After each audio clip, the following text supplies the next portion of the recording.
안녕하십니까 수험생 여러분 반갑습니다. 대산전기학원의 원장 김민혁입니다. 이번에 학습할 내용은 필기입니다. 필기 전기기사 2차 실기시험에서 또는 산업기사 2차 실기시험에서 매우 중요한 내용이죠. 그래서 이번 강좌에서는 간단하게 정리를 해드릴게요. 그리고 더 심오한 내용은 2차 실기 정규 과정에서 다루도록 하겠습니다. 그러면은 필기에 대해서 알아볼 텐데요. 자, 먼저 약호와 심벌과 역할에 대해서 간단히 설명을 드릴게요. 먼저 여러분 약호를 볼게요. 약호는 여러분께서 보시는 바와 같이 LA라고 해요. Lightning Arrestor의 약자가 되겠죠. 그래서 약호에 대해서는 특별히 설명은 안 할게요. 다만 여러분들 꼭 외워주셔야 되십니다. 그렇다면 심벌, 여러분 심벌은 우리가 왜 알아야 되냐면 심벌이 여러분 수변전 설비 결손도에서 아주 중요해요. 그래서 매회 시험에 나오기 때문에 심벌 같은 것은 기본적으로 꼭 여러 번 그리시면서 암기를 하시고 계셔야 된다는 거예요. 자, 심벌 한번 같이 그려보도록 할게요. 여러분 되게 썰렁한데요. 이렇게 네모나게 여러분 박스를 그려주시고 위에서 이렇게 화살표 이런 식으로 이렇게 화살표를 넣어주시면 되시겠습니다. 이게 여러분 뭐예요? 필기 심벌이에요. 여러분 필기 심벌 이렇게 그리셔도 되고요. 또는 이렇게 그리셔도 돼요. 이렇게 네모 박스를 그리신 다음에 이렇게 여기를 이렇게 색깔을 이런 식으로 이렇게 칠하셔도 이것도 마찬가지로 필기 심벌입니다. 얘도 필기 심벌, 얘도 필기 심벌이니까 여러분께서 편한 것으로 숙지하시면 되시겠죠. 자, 여기서 심벌을 얘기할 때 한 가지만 더 말씀을 드릴게요. 필기는 반드시 뭘 해야 돼요? 그렇죠. 접지를 해야 됩니다. 그러니 꼭 접지 표시까지 함께 여러분께서 연습을 해주세요. 무슨 말이냐면 여기 밑에다가 이렇게 추가적으로 접지 그림까지 함께 그려달라라는 거죠. 그래서 공부를 처음에 시작할 때 이렇게 연습을 하시면 시험장 가서 실수를 안 하십니다. 자, 이게 필기 심벌이었고요. 여러분, 근데 이 심벌은 우리가 필기 결손도 또는 수변전 설비 결손도에서 종류가 원래는 두 가지가 있어. 단선 결손도가 있고 복선도가 있는데 이건 싱글라인 단선도에서 사용하는 여러분 필기의 심벌이 된다라는 거야. 선생님 그럼 복선도에서는요? 그렇죠. 복선도에서는 다르게 그려. 자, 우리가 원래 송배전선로가 기본적으로 몇 쌍입니까? 3쌍이죠. 그렇기 때문에 필기가 원래 필요한 실제 설치 수량은 몇 대다? 3대. 자, 여러분 이거 암기하셔야 돼요. 몇 대다? 3대. R상, S상, T상에 각 상에 한 대씩 필요하다라는 거예요. 그렇기 때문에 복선도를 그릴 때는 필기를 몇 대 그려줘야 돼요? 3대 그려줘야 된다라는 거예요. 아시겠죠? 편하게 한번 들어보세요. 그러면은 제가 못 그리는 그림이지만 한번 그려볼게요. 그러면은 이런 식으로, 이런 식으로, 이런 식으로 이렇게 필기를 몇 대 그리는 거예요. 3대를 이렇게 여러분 나란히 그려주시면 되신다라는 거예요. 자. 그 다음에 필기는 뭐 해야 된다고 그랬어요? 접지해야 된다고 그랬죠. 그래서 요 세 개를 이렇게 이어줘요. 그리고 컴먼 시킨 다음에 접지 이렇게 그림을 그려주시면 되십니다. 요게 바로 필기 심벌의 복선도 그림이 되는 거죠. 그래서 단선도 그릴 수 있어야 되고요. 복선도도 그리실 수가 있어야 된다라는 거예요. 자, 그 다음에 필기의 역할에 대해서 한번 살펴보도록 할게요. 여러분 필기의 역할 우리가 1차 때 전력공학 시간에도 많이 했었죠. 한번 읊어볼까요? 자, 필기의 역할은 이상전압 내습 시 뇌전류를 대지로 방전하고 속류를 뭐한다? 차단한다 라고 했었죠. 뭐라고요? 자, 이상전압 내습 시 뇌전류를 대지로 방전하고 그 속류를 뭐한다? 차단한다. 그래서 기본적으로 2차 실기에서는 이렇게 여러분 입으로 잘잘잘잘 나올 정도로 여러분께서 연습을 해주셔야 돼요. 그래서 2차 실기에서는 눈으로만 여러분 암기하시면 안 돼요. 그래서 꼭 쓰시면서 또는 이렇게 여러분께서 스피킹을 하시면서 연습을 해주셔야 빨리 외워진다라는 거죠. 아무리 기본적인 것이라도 외우지를 못하면 실제 시험장에서 쓰여지지가 않아요. 그렇기 때문에 연습 좀 많이 해주세요. 자, 그러면은 자, 여러분들께 필기를 한번 보여드릴 텐데 우리가 실제 우리 배전솔로, 투투나인 배전솔로죠. 투투나인 배전솔로에서 사용하는 실제 필기를 한번 보여드리도록 하겠습니다. 짠! 여러분, 제가 지금 필기를 준비를 했어요. 이게 실제 우리 배전솔로, 좀 쉽게 말하면 전봇대죠. 전봇대에서 우리가 볼 수 있는 피레기인데 이거 보고 잘 모르시는 분들은 저거 애자 아니야? 이렇게 이야기하시는 분들도 계세요. 이거 애자 아니에요. 이렇게 생긴 게 바로 피레기입니다. 자, 우리가 피레기의 구조를 볼 때 얘가 이제 1차측이고요. 여기 밑에가 몇 차측이다? 2차측이 됩니다. 그리고 피레기는 원래 정상시에 뭐예요? 그쵸? 평상시에는 선로와 대지를 분리시키죠. 선로와 대지를 분리시켜서 원래 피레기는 정상시에 절연체 역할을 하는 거야. 그래서 절연체 역할 잘 해야 되죠. 그래서 얘가 뭐예요? 다 애자로 되어 있는 거죠. 물론 그 내부는 다른 물질로 되어 있죠. 자, 이랬든 저랬든 여러분 피레기 이렇게 생겼다라고 보시면 되시고요. 참고로 한 가지만 더 말씀드릴게요. 자, 여기가 1차측 단자고 여기가 2차측 단자예요. 2차측 단자라는 것은 2차측 단자 어디로 가야 돼? 이거 접지선으로 빠져야겠죠. 접지선으로 빠질 땐 여러분 여기 보이세요? 요거 검정 거. 자, 요 부위 보이십니까? 요 부위. 요 검정색 부위 보이세요? 자, 얘를 뭐라고 하냐? 디스커넥터 또는 뭐라고 한다? 아이솔레이터라고 그래요. 자, 여러분 한번 따라해 볼까요? 디스커넥터 또는 아이솔레이터. 선생님, 이거는 1차 때 안 배웠는데요. 괜찮아요. 1차 때는 이거 시험에 안 나왔었거든요. 근데 2차 때는 얘 종종 물어볼 수도 있습니다. 그렇기 때문에 알고 계셔야 돼요. 얘가 어떤 역할을 하냐면 피레기가 고장이 나거나 여러분 제대로 동작을 하지 않을 경우에는 이 디스커넥터 또는 아이솔레이터라는 것이 터지게 돼 있어. 깨진다 이거예요. 그러면은 얘가 파손되어 있는 것을 보고 피레기가 고장이 났는지 고장이 안 났는지를 육안으로 확인할 수가 있는 거죠. 자, 이해되셨습니까? 자, 그렇다면 이러한 피레기가 몇 대 필요하다고요? 그렇죠. 3대가 필요하다. 그래서 이러한 피레기가 1대, 2대, 3대 이런 식으로 여러분 표현이 되는 겁니다. 이해 가셨습니까? 아우, 좋습니다. 자, 그렇다면 이번에는 이제 두 번째 피레기의 구비 조건에 대해서 한번 살펴보도록 할게요.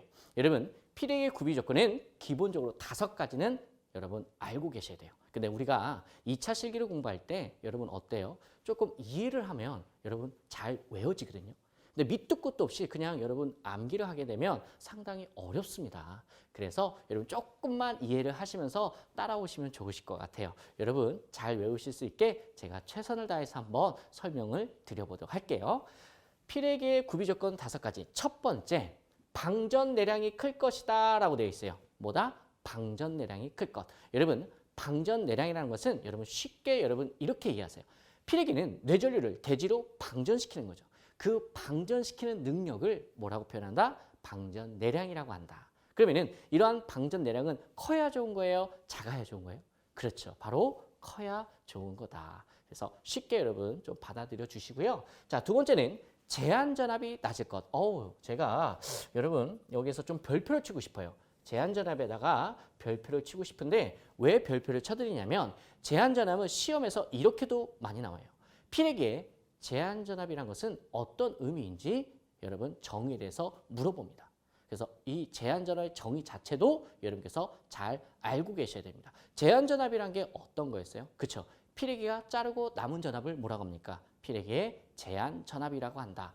자, 예를 들어서 어떤 서지가 이렇게 생겼다고 할게요. 그럼 피레기의 역할은 쉽게 말하면 이런 거 있죠? 이걸 이제 싹둑 자르는 거죠. 자, 그러면 날라가. 그럼 남는 게 뭐가 남아요? 남는 게 얘가 남죠. 잘 안 보이시겠네. 자, 흰색으로 할까요? 자, 이렇게 얘가 남는 거죠. 요 남은 전압을 우리가 뭐라고 그래? 얘를 우리가 뭐라고 한다? 제한 전압이다. 자, 근데 시험에서는 피레기가 자르고 남은 전압 이렇게 여러분 서술하지 마시고 어떻게 쓰냐면 피레기 동작 중 피레기 양 단자 간에 이만큼의 전압이 걸리죠. 그래서 여러분 피레기 동작 중 피레기 단자 전압에 파고치다 이렇게 적어주시는 게 모범 답안입니다. 아시겠죠? 자, 이랬든 저랬든 이런 것이 제한 전압인데 그럼 제한 전압은 커야 돼요? 작아야 돼요? 그렇죠? 작아야겠죠. 작아야 서지를 잘 자르는 거 아니겠습니까? 이만한 거보다는 이만한 거, 이만한 거보다는 이만한 거. 그래서 제한 전압은 어떨수록 좋다? 작을수록 좋다라는 겁니다. 그래야 뒤에 변압기에 입히는 데미지가 작아지는 거지. 왜? 여러분 피레기 후단에 있는 게 뭐예요? 바로 변압기죠. 일반적으로 피레기는 이러한 변압기를 보호하고자 우리가 설치를 하는 건데 나머지 피레기가 자르고 남은 그 제한 전압을 누가 받는 거예요? 그렇죠. 변압기가 받는 거잖아요. 그래서 앞에서 잘라주고 나머지는 누가 몸으로 떼우는 거야. 그렇죠. 변압기의 절연 강도로 떼우는 거지 않습니까? 그럼 변압기의 데미지를 적게 주려면 최대한 앞에서 어떻게 돼? 많이 잘라줘야 되는 거죠. 그래서 제한 전압은 어떻게 된다? 낮아야 된다라는 겁니다. 자, 두 번째 조건 살펴봤고요. 세 번째 조건 살펴보도록 할게요. 충격 방전계 신압이 낮을 것. 여러분들 우리가 1차 때 전력공학 시간에 많이 배웠었어요.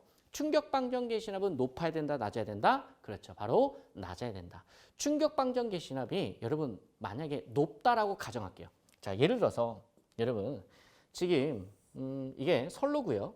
자, 이래서 TL 라인 또는 DL.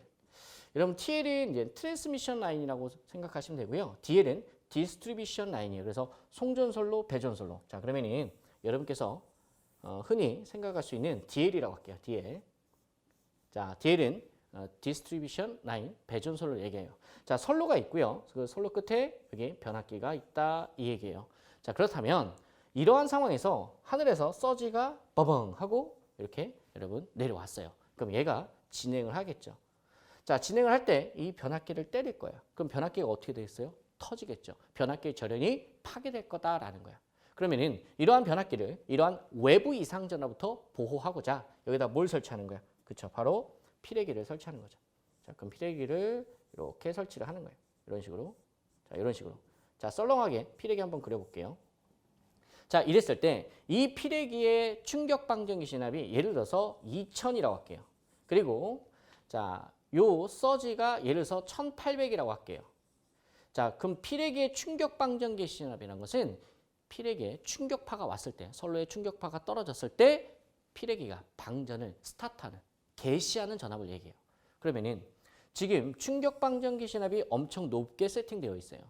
이러한 상황에서 서지가 얼마짜리야? 1800이야. 그러면은 충격 방전기 진압이 서지보다 높기 때문에 이 피레기는 이 서지를 사고로 인지한다 안 한다? 안 한다라는 거예요. 그러면은 얘는 어떻게 됐어? 그냥 흘러가는 거지. 흘러간다는 의미는 뭐냐면 얘가 누굴 때리는 거야? 변압기를 때리는 거죠. 변압기가 버벙 하고 여러분 어떻게 되는 거예요? 네, 뻥 하고 터지겠죠. 자, 그렇기 때문에 충격 방전기 진압은 높으면 안 된다라는 거예요. 뭐 해야 된다? 낮아야 된다라는 거예요. 자, 이와 반대로 상형주파 방전기 진압이 있었죠. 상형주파 방전기 진압은 여러분 내부 이상 전압을 생각하시면 돼요. 상형주파수란 것은 60Hz의 우리 주파수를 이야기하는 거죠. 그래서 이러한 내부 이상 전압에 대해서는 여러분 피레기는 동작합니까? 안 합니까? 안 합니다. 언제만 동작한다? 외부 이상 전압에 대해서 동작한다. 그렇기 때문에 내부 이상 전압에 대해서는 상형주파 이상 전압에 대해서는 얘가 동작하지 않기 때문에 반대로 자, 개시 전압은 어떻게 되는 거예요? 높아야 되는 거다. 이렇게 이해를 해주시면 되시겠죠. 자, 어때요? 여러분 어려워요. 죄송해요. 제가 조금 더 여러분들 쉽게 이해할 수 있도록 더 노력하도록 할게요. 자, 그 다음에 마지막으로 한 가지만 더 보도록 할게요. 속류를 차단하는 능력이 클 것. 자, 그러면은 얘를 외우려면 속류에 대해서 여러분들께서 좀 정확히 알고 계셔야겠죠. 속류라는 것은 이제 following current라고 합니다. 선생님 어려운데요? 아니, 괜찮아요. 한번 들어보세요. 자, 정상적인 전류가 흐르고 있었어요. 흐르고 있을 때, 자, 피레기가 있습니다. 정상시에 피레기는 선로와 대지를 절연시키죠. 절연체야. 이랬을 때 서지만 피레기를 통해서 대지로 빠져나가야 되는데 정상적인 전류가 대지로 빠져나가면 좋은 거야, 안 좋은 거야? 안 좋은 거죠. 그래서 이러한 정상적인 전류, 뒤따라오는 정상적인 전류, 이걸 이제 우리가 속류라고 합니다. 또는 기류라고도 합니다. 자, 속류, 기류 다 같은 용어고요. 이러한 속류는 대지로 빠져나가야 돼요? 안 빠져나가야 돼요? 그렇죠? 안 빠져나가야 되죠. 그럼 그 속류는 어떻게 돼? 차단해 줘야겠죠. 그 차단 능력이 어떻게 된다? 커야 된다라는 겁니다. 이해되십니까? 자, 이렇게 여러분 이해를 하셨으면 집에서 또는 회사에서 또는 학교에서 도서관에서 열심히 어떻게 돼요? 네, 쓰시면서 또는 말씀을 하시면서 여러분 암기까지 해주셔야 되는 겁니다. 여러분 정말 고생 많으셨어요. 좋아요, 구독 부탁드립니다.